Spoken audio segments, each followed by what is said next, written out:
संशोधन क्या क्या हुए, उसके महत्वपूर्ण प्रावधान क्या थी और उसकी बुनियादी संरचना क्या थी। तो मैंने उठाया इस यूनिट को, उसके बाद मैं गई अपनी पॉलिटी की बुक में और मैंने ओनली ये चीज़ें वहाँ से निकाली और अपने नोट्स में शॉर्ट में इनको लिख दिया। और अब मैं दिखाती हूँ कैसे। ये तो एक नॉर्मल सी जैसे उस बुक में उनके सारे टॉपिक यूनिट वाइज हैं, इसी तरह सेम इस बुक में आपको एमसीक्यूज मिल जाएंगे और इस बुक से आप बहुत अच्छी प्री के लिए प्रैक्टिस कर सकते हैं, जो कि आपको बहुत अच्छे आंसर्स देगी और बिल्कुल एग्जाम टाइप से ही देती है, वही जो कथन कारण कूट वाले जो हमारे यूपीएससी के एग्जाम में आते हैं। यूपीएससी एंड यूपीपीसीएस आज का।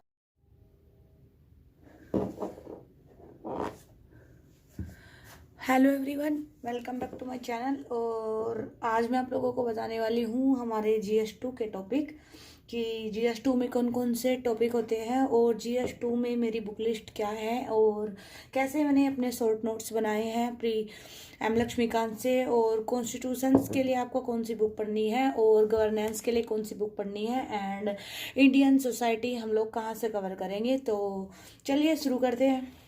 आप लोग परेशान मत होइए, GS3 GS4 ऑप्शनल एसे एथिक्स में सभी के ऊपर प्रॉपर वीडियो बना दूंगी, बट एकदम से सारा कुछ, क्योंकि आई थिंक एवरी सब्सक्राइबर ये जानता है कि मैं एक मैरिड हूँ और मेरा एक बेटा भी है और मुझे पढ़ना भी है, तो थोड़ा धीरे धीरे करके मैं सारी वीडियोस बना दूंगी। और इसीलिए मैंने चैनल ओपन किया है कि आप लोगों की मैं हेल्प कर सकूँ या जिसको भी जो भी गाइडेंस चाहिए वो कर सकूँ। तो आप लोग रिलैक्स रहिए और मेहनत करते रहिए बस। और ये चीज़ें जैसे लोगों का ध्यान जाता है कि हिंदी मीडियम के लिए ये है क्या वो है क्या, तो ऐसा कुछ नहीं है। हिंदी मीडियम से भी बच्चे यूपीएससी निकालते हैं और नहीं निकालते तो भी मत छोड़िए, मत इस बात को ध्यान दीजिए, क्योंकि आप लोग रिकॉर्ड तोड़िए, आप लोग दिखा दीजिए कि हिंदी मीडियम के भी टॉपर बन सकते हैं। ये तो और भी अच्छी बात है, बल्कि मुझे तो इस चीज़ से और मोटिवेशन मिलता है कि हमें रिकॉर्ड तोड़ना है कि हिंदी मीडियम के बच्चे क्यों नहीं यूपीएससी कर सकते। कर सकते हैं, बिल्कुल कर सकते हैं, हर फील्ड में अच्छा करते हैं, ऐसा कुछ नहीं है। इंग्लिश मीडियम के बच्चे भी अच्छा करते हैं और हिंदी मीडियम के बच्चे भी अच्छा करते हैं। बस थोड़ा सा डिफरेंट यहाँ समझने का है कि हिंदी मीडियम के बच्चे क्या करते हैं, तो रिसोर्सेज बहुत ज़्यादा फॉलो करते हैं एंड सेकंड चीज़, वो जब आंसर लिखते हैं तो इतना ज़्यादा लिखते हैं कि वो 150 वर्ड्स कब क्रॉस कर जाता है पता नहीं चलता, और उस चीज़ की वजह से थोड़ा मार्क्स में हेर फेर हो जाता है। शुरू करते हैं बुक लिस्ट। तो सबसे पहली बुक है मेरी ये है 11th क्लास की बुक और इसमें भारत के संविधान के बारे में पूरा अच्छे से दिया गया है। मैं आप लोगों को दिखा दूंगी। और ये देखिए मैंने लिखा है 10 पेज। स्टार्टिंग में जब मैंने इसको पढ़ना शुरू किया तो मैं 10 पेज डेली पढ़ती थी। मेरा टारगेट होता था कि मुझे 10 पेज डेली पढ़ना है, तो वही मैंने यहाँ पे लिखा हुआ है। एंड इसके अलावा मैंने एनसीईआरटी की कोई बुक नहीं पढ़ी, जैसे इसकी GS2 के लिए यानी पॉलिटी के लिए मैंने इसके अलावा एनसीईआरटी की कोई बुक नहीं पढ़ी। ओनली 11th क्लास की ये एक बुक है, भारत का संविधान सिद्धांत और व्यवहार। और इसमें मैं आप लोगों को अभी दिखा दूंगी, जैसे इसमें हमारा ये न्यायपालिका वगैरह सभी बहुत अच्छे से दिया हुआ है। जैसे कि आप देखेंगे आपको हर टॉपिक अच्छे से मिल जाएगा। एक सेकेंड। कार्यपालिका, न्यायपालिका, राष्ट्रपति के बारे में सब चीज़ें प्रॉपर वे में, अगर आपका मतलब साइंस बैकग्राउंड है या आपका टेक्निकल वाला बैकग्राउंड है तो ये बुक आपका बेस बहुत अच्छे से क्लियर कर देगी भारत की राज्य व्यवस्था समझने के लिए। और उसके बाद आप आ जाएंगे इस बुक पे। इस बुक को आई थिंक सभी जानते हैं, ये है एम लक्ष्मीकांत की बुक, जो हिंदी में भी अवेलेबल है एंड इंग्लिश में भी अवेलेबल है। और आप इस बुक को परचेज कर सकते हैं। मेरा तो पंचम संस्करण है, अब तो शायद इसका छठा भी आया हुआ है, क्योंकि मैं काफ़ी टाइम से इसको रीड कर रही हूँ। मेरा तो देखिए क्या हालत हुई है बुक की।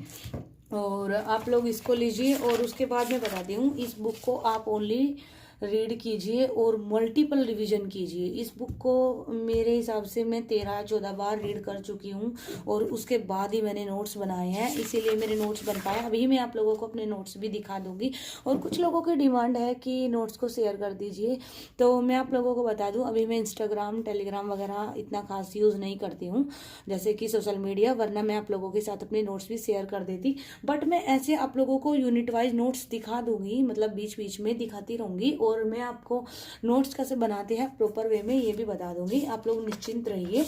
और ये देखिए जैसे इसमें सारा मतलब बहुत अच्छे से, ये तो चलो आप लोग बुक लोगे तो आपको पता ही चल जाएगा। तो अभी चलते हैं ये कि हमें इसके नोट्स कैसे, मैंने इसके नोट्स कैसे बनाए हैं। तो ये है मेरे नोट्स GS2 के लिए, पॉलिटी के लिए।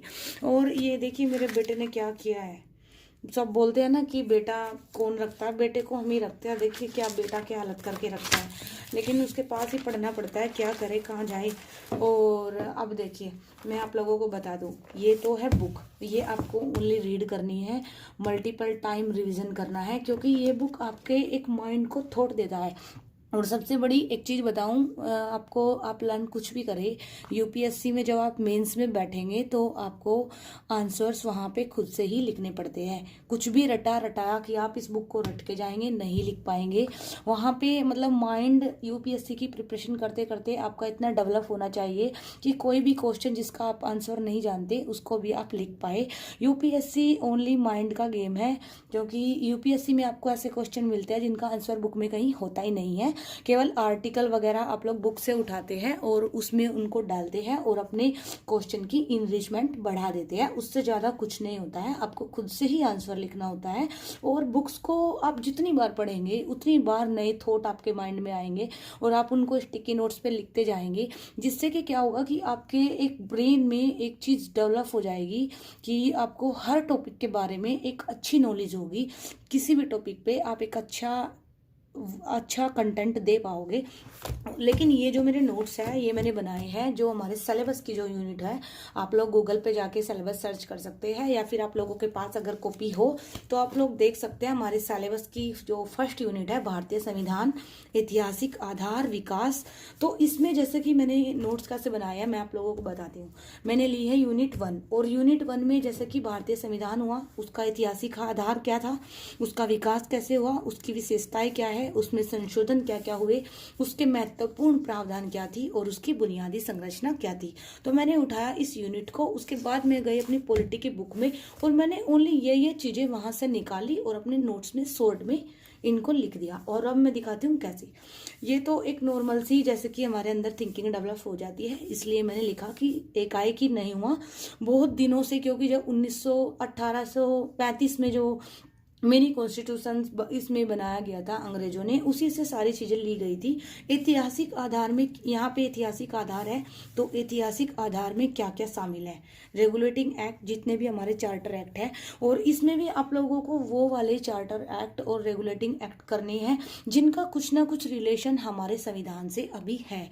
जो चार्टर एक्ट ऐसे है जिनका कोई भी रिलेशन हमारे संविधान से नहीं है, उनको नहीं करना है। और आप लोग यहाँ से स्क्रीनशॉट ले सकते हो। आप लोग ऐसे इसको यहाँ से एज इट इज ओनली ये वाले आप चार्टर एक्ट लर्न कर सकते हो। उसके बाद आते हैं ये थोड़ा सा ऐसे थ्योरेटिकल है। और ये देखिए मेरे बेटे के काम। और उसके बाद आ जाते हैं कि आर्टिकल 350 मैंने यहाँ पे लिखा हुआ है कि संघ लोक सेवा आयोग का, जिसकी हम तैयारी कर रहे हैं, उसका गठन हुआ था। तो उसके बाद में आते हैं मैंने सारे एक्ट। और ये देखिए 1773 का जो रेगुलेटिंग एक्ट जैसे था, तो ये पॉलिटिक ही एम लक्ष्मीकांत के बुक में भी सेम था और मुझे सेम ही लिखना था, तो मैंने यहाँ पे नहीं लिखा, मैंने ओनली कोट कर दिया कि मुझे ये वहां से पढ़ना है। उसके बाद में आप आएंगे तो मैंने यहाँ पे बता दिया कि पिट्स इंडिया एक्ट में क्या क्या था। ये देखिए, और ये आज भी हमारे संविधान में है, इसलिए मैंने इनको यहाँ पे लिखा है। उसके बाद में 1861, 1892 ऐसे करके मैंने सारे। उसके बाद हम आ गए भारतीय संविधान, क्योंकि ये देखिए हमारी यूनिट में है संशोधन। तो अब आ गए हम भारतीय संविधान में संशोधन। तो अब हमें सारे संशोधन नहीं पढ़ने हैं, ओनली जो इम्पोर्टेंट हुए हैं। और एक सबसे ज़्यादा इम्पोर्टेंट है केशवानंद भारती मामला। उसको आप लोगों को आई थिंक पता होगा, या फिर जो बच्चे अभी 11th 12th या BA में हैं उन्हें शायद ना पता हो, बट उसके बिना हमारे पॉलिटी के बारे में जानना इम्पॉसिबल सा है। तो आप आएंगे आर्टिकल 13 और आर्टिकल 368, और उसके बारे में मैंने यहाँ पे थोड़ा थोड़ा लिखा। और यहाँ पे जैसे भूमि सुधारों के बारे में पढ़ना था तो मैंने यहीं पे लिख दिया कि इसको हम GS पेपर 3 की 7th यूनिट भूमि सुधार में पढ़ेंगे, यहाँ पे इसको नहीं लिखा। और उसके बाद यहाँ पे जितने भी इम्पोर्टेंट मामले हुए, ये देखिए 9वीं सूची आई। उसके बाद शंकरी प्रसाद बनाम भारत सरकार, गोलकनाथ बनाम पंजाब राज्य। और इनको अगर आप पॉलिटिकी एम लक्ष्मीकांत की बुक में देखोगे तो ये चीज़ें आपको 4-4 पेज पे 3-3 पेज पे मिलेंगी, इतनी ज़्यादा फैली हुई मिलेंगी कि कन्फ्यूज़न होता है कितना लर्न करें। तो और ये चीज़ ना आपको, मेरे नोट्स तो ऐसे हैं कि इन चीज़ों को मुझे लर्न करने की ज़रूरत नहीं पड़ती, मैं इनको बस रिपीटेड रीड करती रहती हूँ और ये चीज़ें मेरे माइंड में कि इसमें क्या हुआ था, इसमें क्या हुआ था। उसके बाद केशवानंद भारती ये वाला है, इसमें क्या हुआ था, और ये पहला ऐसा मामला है जिसमें 13 जजों की बेंच बैठी थी। और उसके बाद आप आ जाएंगे संविधान संशोधन, 44वां हुआ मिनर्वा मिल्स वाला मामला। उसके बाद 9वीं अनुसूची में क्या हुआ, सुप्रीम कोर्ट का निर्णय क्या था और मूल ढांचे के संबंध में क्या था। उसके बाद आएंगे हम महत्वपूर्ण संशोधन। यहाँ पे मेरा चार्ट आप लोगों ने मेरी वीडियो में देखा होगा, चार्ट पूरा है, उसका मुझे पूरा अभी लर्न करना है। मैं आप लोगों के साथ वीडियो भी शेयर करूंगी, बट मैंने यहाँ पे जो मोस्ट इंपॉर्टेंट है, जैसे पहला, 11वां, 15वां, 17वां, सारे नहीं लिखे हैं, सारे बहुत ज़्यादा है। 18वां, 19वां, 24वां, 25वां, 29वां, 38वां, उसके बाद 42वें के बाद सीधा आएंगे 44वें पे, 49वां। सारे मैंने यहाँ पे ऐसे शॉर्ट में बिल्कुल कि किसमें क्या हुआ था, एक एक 2-2 लाइन में लिखा हुआ है। तो और ये पहला संशोधन हमारा हुआ 9वीं अनुसूची, और 52वां संशोधन 10वीं अनुसूची, और 73वां एंड 74वां 11वीं और 12वीं अनुसूची, जिसमें कि हमारे जो पंचायती राज व्यवस्था है ये लागू की गई थी। 10वीं अनुसूची जो दल बदल नियम होता है, जो अभी ये होता है ना कि किसी की सरकार किसी में बदल जाएगी और कांग्रेस वाले छोड़ के भाजपा में आ जाएंगे, वो सब जो होता है वो सब इसमें है। और उसके बाद हम लोग ये मैंने यहाँ यहीं पे कोट किया हुआ है। और उसके बाद ये देखिए मैंने यहाँ तक इनको किया, 104वां जो अभी वो उसको सुप्रीम कोर्ट ने रद्द कर दिया था। उसके बाद सेकंड यूनिट, तो जो सेम बिल्कुल सिलेबस में दी हुई है ऐसे ही मैंने सेकंड यूनिट को यहाँ पे कि संघ और राज्यों के क्या क्या कार्य है, उत्तरदायित्व है, संघीय ढांचे से संबंधित जो भी चुनौतियां है, हस्तांतरण कैसे होता है और चुनौतियां क्या है, इसमें सेम वही है। और ये टॉपिक भी बहुत इजीली 4-5 पेजेस में ही खत्म हो जाती है। और ये क्योंकि अगर आप इसको बुक में पढ़ेंगे तो बहुत बड़ी यूनिट बैठ जाएगी। और यहाँ पे देखिए मैंने अभ्यास के लिए जो प्रश्न वगैरह जो दृष्टि की वेबसाइट पे आते हैं या कहीं पे, वो भी लिखे हुए हैं, इनको भी मैं लिखने की कोशिश करती हूँ। और जैसे ई वे बिल मोस्ट इंपॉर्टेंट, यहीं पे 4 स्टार 5 स्टार लिख दिया। और तो ऐसे आप शॉर्ट नोट्स बना सकते हैं। अभी जैसे मैंने आपको फर्स्ट यूनिट के बारे में पूरा बताया, ऐसे ही मैं किसी दिन आपको अपनी सेकंड यूनिट के भी बोले दर्शन करा दूंगी और आप लोग यहाँ से देख के सीख सकते हैं। और अगर आप लोगों को मेरी नोट्स ही चाहिए, पूरा पक्का आप लोगों ने ठान लिया है, तो मैं आपको कैसे भी नोट्स भी प्रोवाइड करा दूंगी। बट मैं टेलीग्राम वगैरह और व्हाट्सएप, इंस्टाग्राम, फेसबुक यूज़ नहीं करती अभी, इसलिए मैं आप लोगों को कॉन्टैक्ट नंबर नहीं दे सकती। और कुछ लोग मुझसे कॉन्टैक्ट नंबर के बारे में पूछते हैं, तो मैं आप लोगों को बताऊँ, मेरे पास पर्सनल कोई इतना खास कॉन्टैक्ट नंबर नहीं है। मैं बहुत कम यूज़ करती हूँ मोबाइल, और मैं वाईफाई कनेक्ट करके अपने टैब से पढ़ती हूँ, तो मेरे हस्बैंड के मोबाइल से ही ज़्यादा कनेक्ट करके चलता है। तो कॉन्टैक्ट वगैरह मेरी फैमिली से भी बहुत कम होते हैं, वो सब करूँगी तो स्टडी के लिए टाइम नहीं हो पाएगा। सो आप लोग यहाँ पे कनेक्ट रह सकते हैं, मैं हर चीज़ के ऊपर नोट्स बनाऊँगी। और अब आ जाते हैं उस पे, क्या उसका नाम है, इंटरनेशनल रिलेशन। माइंड में इतनी सारी चीज़ें चलती हैं कि कब स्किप हो जाता है कुछ भी पता नहीं चलता, और जबकि मैं बहुत ज़्यादा बचती हूँ फालतू की चीज़ों से। और अभी देखिए यहाँ पे मैंने इंटरनेशनल रिलेशन में ये लगाया हुआ है कि आप लोगों को दिख रहा है क्या, 1 मिनट, ये देखिए मैंने यहीं पे लगाया है कि कैसे मुझे कौन कौन से टॉपिक पढ़ने हैं। मैंने ओनली इंटरनेशनल रिलेशन में ये सारे टॉपिक पढ़े हैं, और ये भी हमारा बिल्कुल सिलेबस के अकॉर्डिंग नोट्स है। भारत श्रीलंका, भारत मालदीव, भारत नेपाल, भारत भूटान, इनके साथ सब संबंध कैसे, जैसे कि आर्थिक, व्यापारिक और सामाजिक, या फिर हमारे जो भी सांस्कृतिक संबंध हैं उनके बारे में, इनको मैं आप लोगों को दिखा दूँ। और ये देखिए एशियान जो हमारा संगठन है उसके बारे में नोट्स है पूरा, इनको मैंने फ्लो चार्ट वगैरह की तरह बनाया हुआ है, भारत नेपाल संबंध, जिससे कि मुझे इजीली याद हो जाए। और अभी मैं आप लोगों को दिखाती हूँ जैसे भारत चीन संबंध, तो 1 मिनट, ये वाला, तो जैसे कि यहाँ पे चीन के बारे में पूरा है, और भौगोलिक स्थिति, चीन की ऐतिहासिक पृष्ठभूमि। और उसके बाद हम आएंगे तो हिंदी चीनी भाई भाई की जो अवधारणा हुई थी वो वाला कैसे आया था।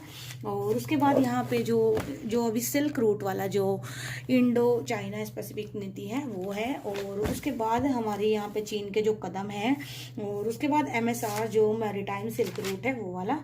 तो मतलब one belt and one road, ये वाली आपने न्यूज़ में बहुत सुनी होगी। और इससे रिलेटेड रिलेटेड जो भी न्यूज़ में होता है तो मैं वो यहीं पे लगा दूँगी।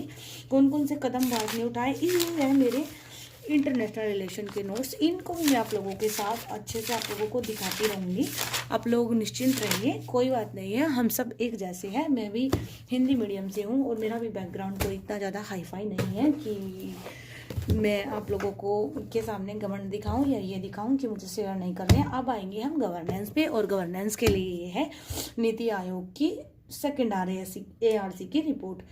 और सेकंड ARC में क्या है, इसकी सारी रिपोर्ट आपको नहीं पढ़नी है, मैंने ओनली शुरू की 4 पढ़ी है, सूचना का अधिकार, शासन में नैतिकता, और उसके बाद मैंने पढ़ी है इसकी ए वाली गवर्नेंस। और दिखा दूंगी मैं आप लोगों को इसको भी अंदर से, ये वाली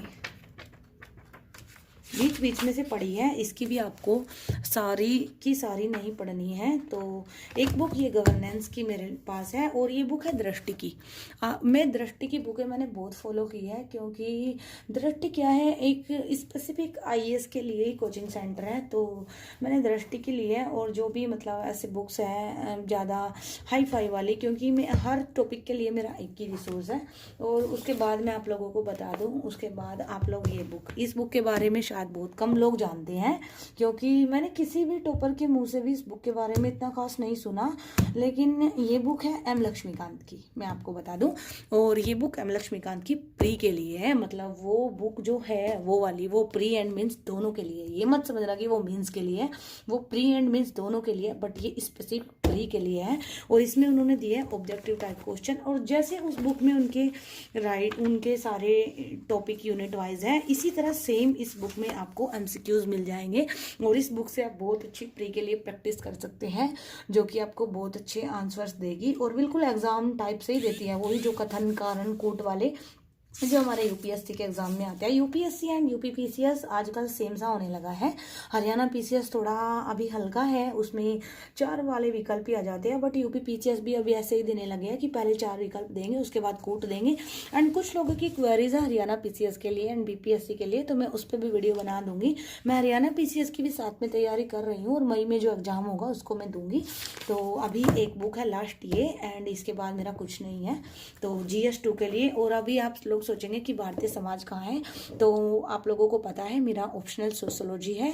तो मेरा भारतीय समाज वाला टॉपिक, जो कि इश्यू होते हैं डेवलपमेंट से रिलेट करते हुए, issue relating to development social sector, वो सारे मेरे वहाँ से कंप्लीट हो जाते हैं। तो इसलिए मैंने उसकी कोई स्पेसिफिक अलग से बुक नहीं पढ़ी। और जब मैं आप लोगों के साथ सोशियोलॉजी ऑप्शनल की बुक लिस्ट का रिव्यू करूँगी और बुक लिस्ट आप लोगों को बताऊँगी, तो आप लोग उसमें उस बुक को देख लेंगे। सो अभी के लिए थैंक्स फॉर वॉचिंग, एंड आप लोग निश्चिंत रहिए, हर टॉपिक पे आपको वीडियो मिल जाएगी। एंड अभी बाय, पढ़ते रहिए, मेहनत करते रहिए, एंड टेक केयर।